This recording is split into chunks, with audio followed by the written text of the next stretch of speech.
Israel says our war is against radical Islam. Israel Katz, Israel's defense minister, said during a meeting with Mike Johnson, Speaker of the U.S. House of Representatives, that we are on the front lines of the free world's battle against fundamentalist Islam. Meanwhile, the Iranian government has officially announced the establishment of a defense council. Sirens have been installed in Tehran and safe shelters have been set up for wartime. Hello, welcome to Khabar Day. I am Shakila Shams, and my colleague Ahmad Rashad Zarir from Studio 2 is accompanying us to research and develop this news. Hello, Zaria. What did the Israeli defense minister say? Israel's war with the countries of the region is a war against infidelity and Islam. Mr. Azrael Katz, the Israeli defense minister, during a significant meeting with a high-level delegation, which was prominently led by Mike Johnson, the esteemed Speaker of the U.S. House of Representatives, and as he himself meticulously documented and wrote about this important encounter on his official X account, emphatically stated that we are indeed positioned on the very front lines of the free world's ongoing and crucial battle against radical or extremist Islam. And he also emphasized that our commitment, meaning Israel and America's commitment against radical Islam, was demonstrated during Iran's 12-day war, where through the attacks called Lions Awakened or Dawn of the Lions and Midnight Hammer, we showed our unity in action. Of course, he somewhat distinguished it from being a war between infidelity and Islam, but it's not really possible to tell completely. In fact, when you use the terms extremist and radical alongside Islam, what they really mean is the kind of Islam that Hamas represents, and the majority of Islamic countries support Hamas's cause. Right now, the people of Afghanistan, even the Afghan government and other Islamic governments, are supporting the rights of the people of Gaza. Even non-Islamic European governments, when it comes to Gaza and what is considered a human rights crime by Israel, share the same view as the Islamic world. Even recently, we have witnessed unprecedented efforts by powerful European countries aiming to recognize Palestine alongside Israel and to put an end to this war, and the majority of Western nations are condemning Israel's attacks. Therefore, there are also some Islamic countries that believe this war is a war between disbelief and Islam. In any case, when Israel comes and says that it is on the front lines of the battle, representing the free world, which of course they mean the liberal and democratic world, against fundamentalist or extremist Islam, this is a dangerous issue, and if it is taken seriously, its consequences could lead to a broader war in which the debate truly becomes one of disbelief versus Islam.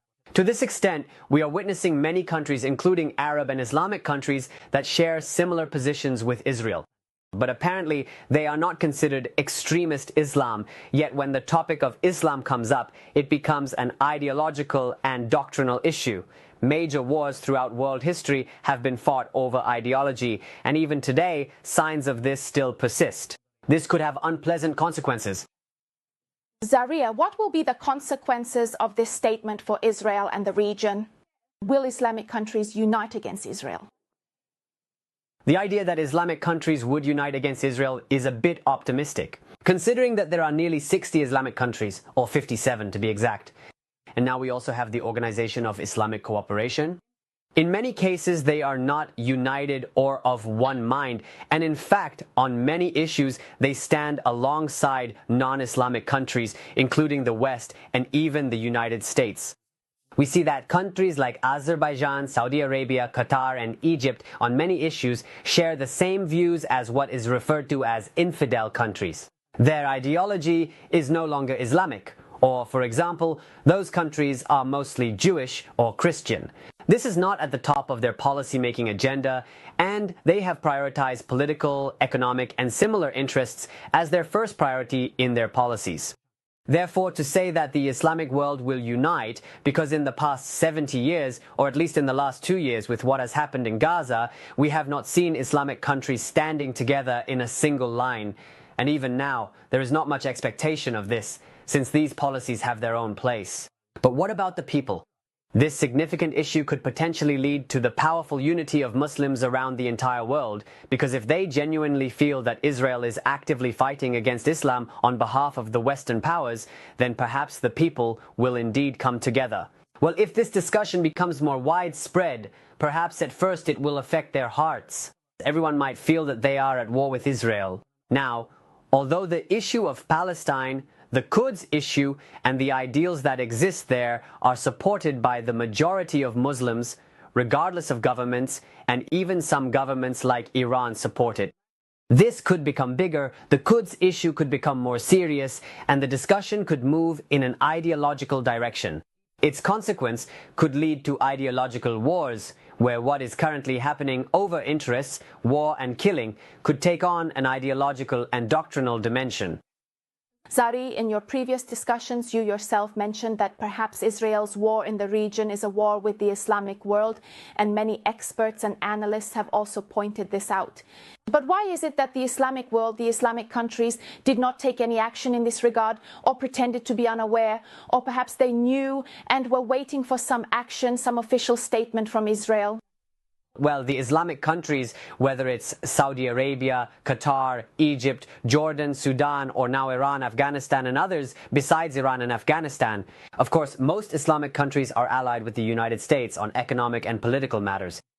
This year, we all witnessed billion-dollar, multi-hundred million-dollar, and million-dollar agreements between Donald Trump, the U.S. team, and their allied countries, which are Islamic countries in the region. Mr. Trump's trip to the region and so on. Therefore, Islamic countries, rather than moving toward protecting their own ideology, values, and ideological issues, tend to assess their stability based more on their own interests and prioritize their economic interests.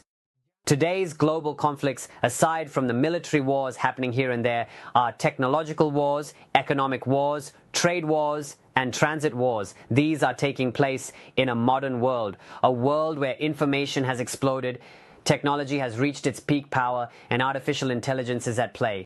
In such a world, most people are seeking to preserve their authority, and governments are striving to maintain their own power and ensure their stability in economic, political, and social spheres. For these reasons, Islamic countries stand alongside their non-Muslim allies and try to avoid letting ideology disrupt their relations or cause them harm.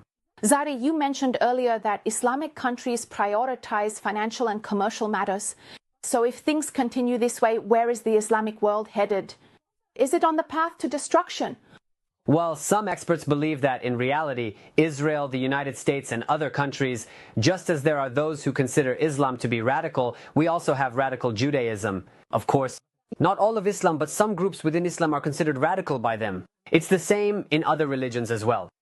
And as for the destruction of the Islamic world, no, that's not the case.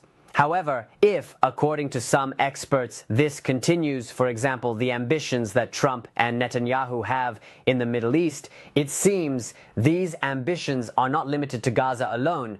When they are able to occupy Palestine, their belief is that they will move on to the rest of the Islamic countries. And their main goal is to weaken Islam in the world. And if this situation continues and Islamic countries do not unite, perhaps politically it will move toward weakening Islamic governments and the unity of the Islamic world, which is still not truly united. But if this can serve as a wake-up call, a signal for Muslim nations to awaken, unite, and put pressure on their governments, and if the governments truly come together in unity, then it can prevent such issues. For example, we have witnessed many instances of Islamophobia in various parts of the world. It hasn't even been a few months, barely 2 months, since the creation or production of the cartoon of the Prophet Muhammad, peace be upon him, which was a recurring issue and had happened